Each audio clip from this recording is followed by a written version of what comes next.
Frank, I would just wonder what the other policy is, or if we should have an open meeting for residents around and get more of their input.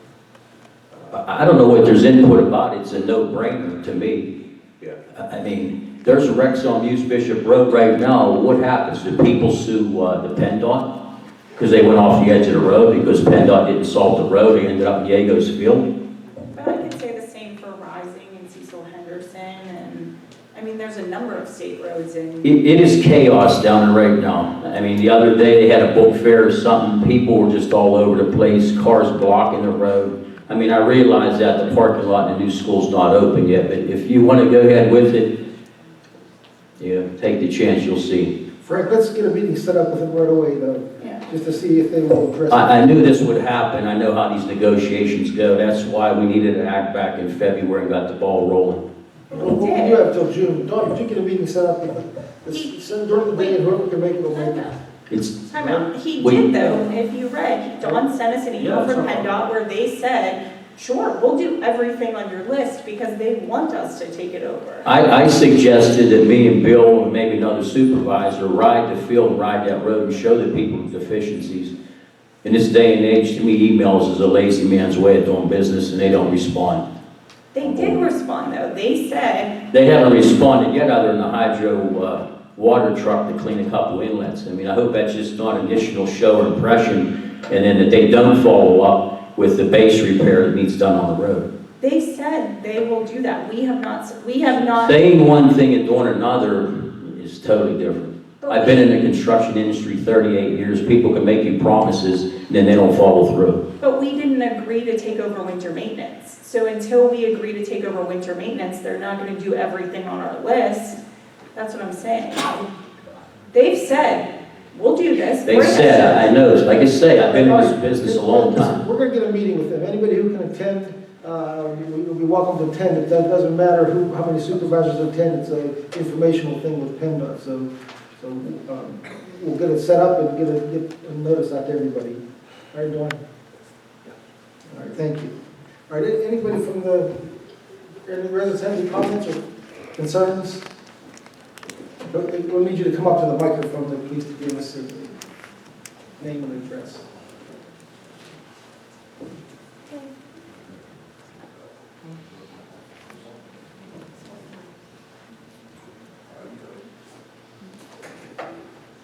Paul Smith, 158 Locust Street, Muse. Fire Chief, Station 29, Muse. Members of the board and residents here. As most of you are aware, we had another serious accident at the intersection of 980 and O'Hare Road last Sunday evening. The initial dispatch was a two-vehicle accident, one vehicle on its side, on fire, with entrapment. As I made my way to the station, my mind was racing with so many thoughts of what my plan of attack would be. We geared up and headed to the scene with a crew of 5 on the engine. I could hear the guys in the back of the engine forming a plan and what they were going to do. They were going to do their best to save whoever they could when we arrived and deal with the fire later. As we rounded Muse Bishop Road to State Route 980, we got an update from the 911 center that all the passengers were out. 2 good Samaritans risked their own lives to save a mother and her 3 children from their burning Jeep.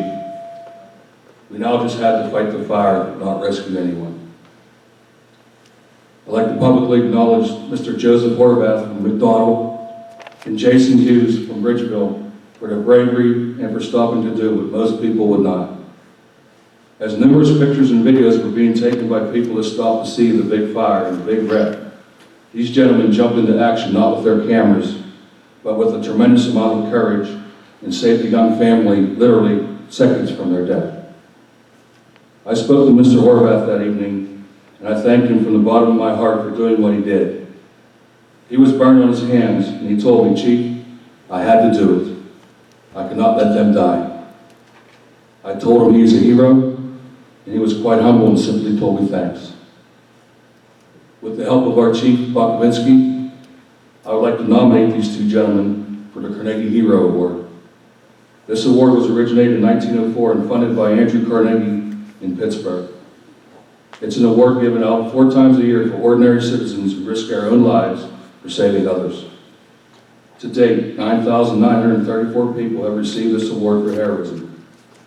Throughout the 113 years since the fund was established by Mr. Carnegie, $38.9 million have been given in one-time grants, scholarship aid, death benefits, and continuing assistance.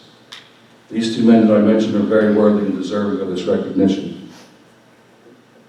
I know this intersection has been a topic of discussion over the years, and studies have been done, but something must be done. A road sign stating dangerous intersection ahead may slow traffic down on 980. No matter what is done, accidents still will occur on this road, we know that. But if we can prevent just one accident like this from occurring, the price of the sign or stoplight is worth its price in gold. The intersection of State Route 980 and Route 50 was recently reconfigured with the addition of a new bridge for the Montour Trail. Both of these are state roads, and once it was completed, it became a four-way stop intersection. If my memory serves me right, in the last 20 plus years I've been with the fire department, we have had more accidents at O'Hare and Chartiers Run intersection with 980 than there have been at the Route 50 980 intersection with Bucks Lunch. Was there a study done to add the two stop signs there? I'd love to know the answer to that one. I'd like to know also how much traffic goes through that same intersection. I'd venture to say there is almost the same amount of traffic at the Bucks Lunch intersection as there is at the 980 O'Hare Road intersection. Muse Bishop Road is another story. The road's collapsing in two spots, as we've already heard. The 500 block heading south near Kuma Road and the 100 block heading north near Oak Brook Road are both collapsing. We have a new school opening next year, and I've been told there will be 14 school buses traveling this road. I hope it is fixed before we have an accident with a school bus. I have contacted PennDOT myself, and trust me, they are aware of my concerns. We also have a new four-way stop recently on Muse Bishop Road and Coomer Road in Burnside. I don't recall a study being done there to have those stop signs put in. We've never had an accident there either. I didn't come here to this meeting to question our supervisors, nor did I come here to question the decisions made by PennDOT. What I did come here to say is that there are state roads in my fire district that need attention, and changes must be made before someone is killed. In closing, I'd like to thank the Southbridge Ambulance Service, Canonsburg Ambulance Service, Cecil Township Police, Chartiers Township Police, and Canonsburg Police for their assistance last Sunday night. Also, a big thank you to our wonderful police chief, Sean Bukovinsky, who came out to the scene that evening to support all of our efforts. The township residents and those who pass through should be proud to have first responders that genuinely care about the towns we live in and the people we protect. Thank you.